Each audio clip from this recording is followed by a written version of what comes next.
Om Swastiastu. Salam sehat dan bahagia, Bapak Guru hebat.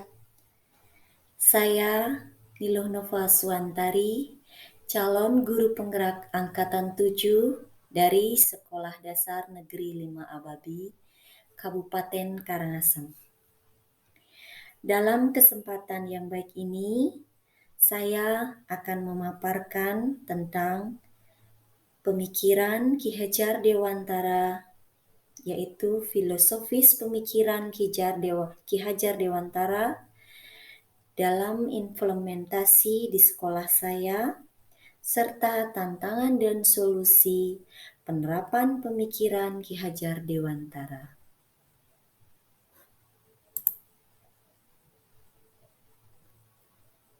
Nah, pada tugas kali ini yaitu tentang demonstrasi kontekstual.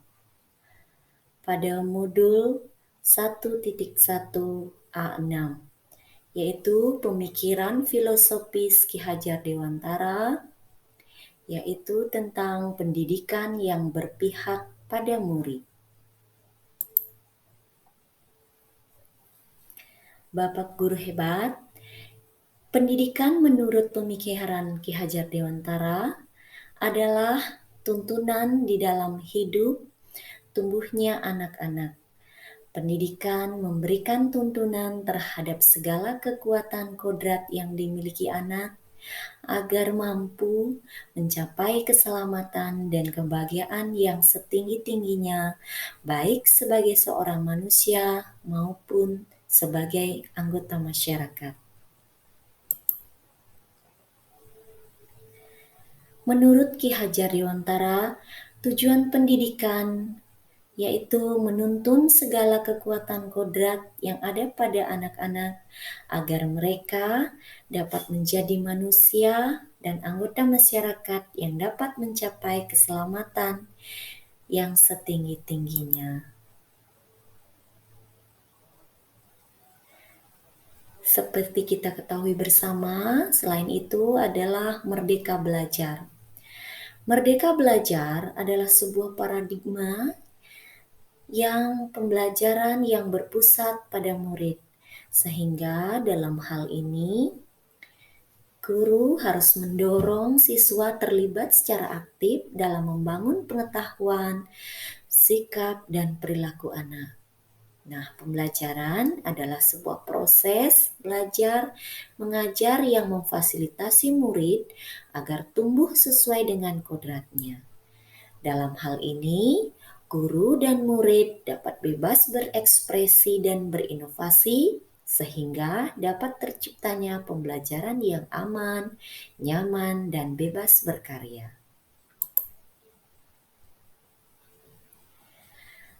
Selanjutnya, implementasi yang sudah diterapkan di sekolah kami yaitu beberapa nilai-nilai yang perlu kami tekankan kepada murid untuk pengembangan karakter mereka, yaitu religius, jujur, toleran, disiplin, kerja keras, kerja cerdas, kreatif, mandiri, memiliki semangat kebangsaan dan cinta tanah air, menghargai prestasi yang dimiliki, bersahabat atau komunikatif, cinta damai, peduli lingkungan, berbudaya, dan penuh dengan tanggung jawab.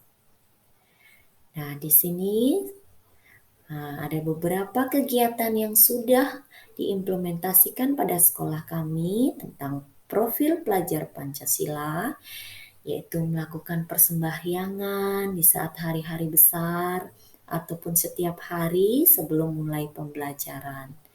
Kemudian mandiri, anak-anak dapat mandiri juga menjelaskan misalnya ke depan kelas di sini.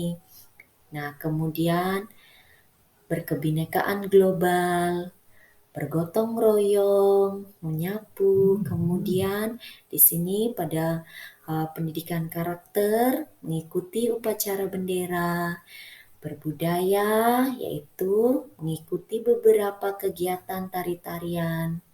Nah, selanjutnya yaitu tentang beberapa kegiatan anak-anak di sekolah, menerapkan salam, yaitu kepada Bapak Ibu guru saat bertemu, senyum, sapa, itu diterapkan di sekolah kami.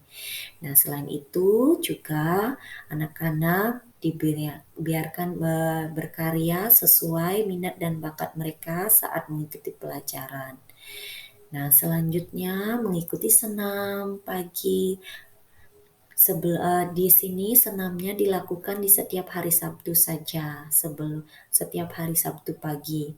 Kemudian kalau ada kegiatan hari-hari besar nasional, anak-anak mengikuti beberapa kegiatan perlombaan.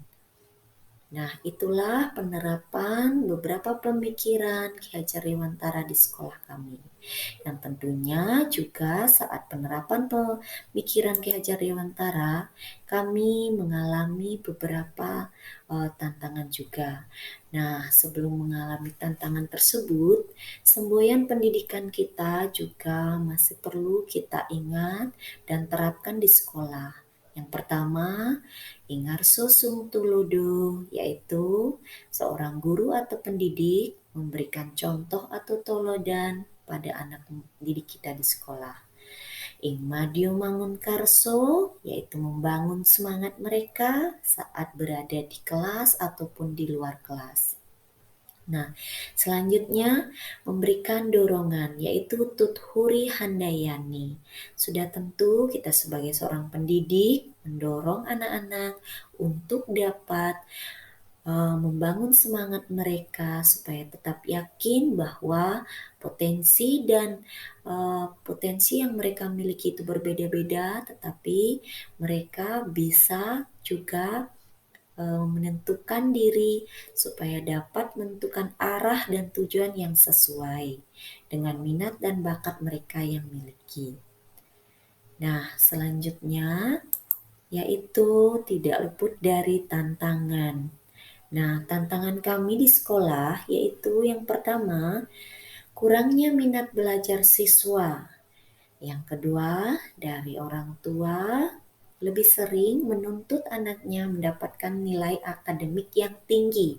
Nah, itu saja yang dituntut tanpa melihat potensi lain yang dimiliki anak mereka.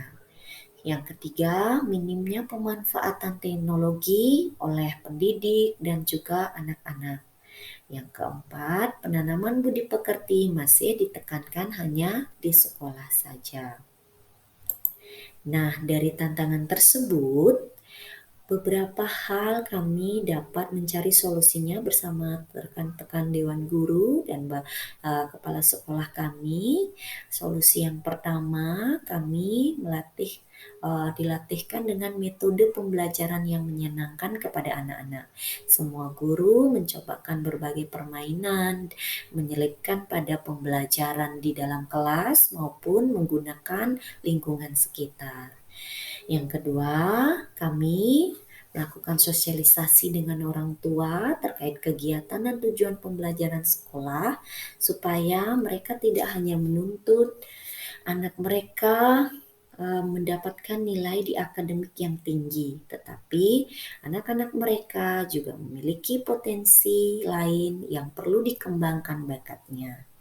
Nah, yang ketiga, dari minimnya perkembangan teknologi yang dilakukan oleh pemanfaatan teknologi yang dilakukan oleh para dewan guru, kami mengembangkan diri dengan mengikuti pelatihan-pelatihan, kemudian diklat tentang pencapaian untuk mencapai kita supaya dapat lebih meningkatkan diri dan juga kepada anak-anak.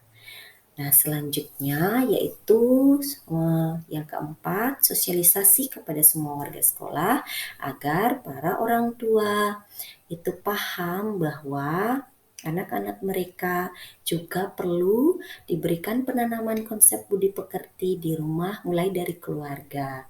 Nah, barulah akan dilanjutkan di sekolah dan lingkungan. Nah, baiklah, itu tadi pemaparan singkat saya tentang tugas demonstrasi kontekstual, yaitu tentang pemikiran filosofis Ki Hajar Dewantara. Baiklah, terima kasih. Salam sehat dan bahagia. Kita tetap bergerak, tergerak dan menggerakkan. Salam merdeka belajar, semangat, dan penuh dengan kebahagiaan. Terima kasih.